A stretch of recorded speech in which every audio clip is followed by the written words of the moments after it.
یه زمین گرفته بودم 300-400 تومن، 2-3 سالی بهش زمان خورد و مثلا اگر باید میشد 3-4 میلیارد نشده بود با همه تورم‌ها.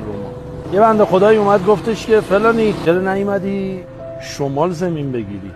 گفتم که چطور مگه؟ اون میدونی شمال چقدر رشد کرده؟ گفتم که اولا با پولی که من داشتم شمال بهم جا نمیداد. دوما 100% آدم‌هایی که اومدن شمال زمین خریدن رشد کردن. گفتم نه. گفتم که خب میشد که منم اینجوری باشه دیگه، که منم بیام بخرم و رشد نکنم. ببین یه چیزی میخوام بهت بگم، از این کلام این که یه نفر مغز اقتصادی داره، این میفهمیده نبض بازار رو داشته تو نمیفهمی، راحت میشی. اینجوری نی. یه نفر میره یه زمین یه جا میخره، صبح یه طرح عمرانی واسش میریزه، 1000 تومنش میشه 100,000 تومن.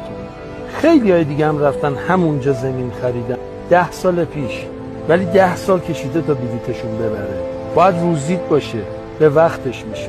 این همه آدم رفتن تو بازار طلا و دلار و سکه و بساز بفروشی، عیناً همشون فایده کردن.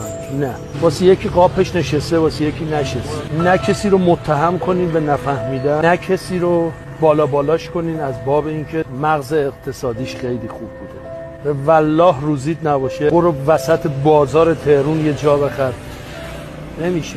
شما بازار تهرون رو در نظر بگی، شرق به غربش، غرب به شرقش، این ور خیابونش اگه تجاریاش متری 3 میلیارد، اون ورش متری 300 میلیونه. بازار توی خیابونه، یه نفر رفته اون ور گرفته، یه نفر اومده این ور گرفته. روزیت باید باشه.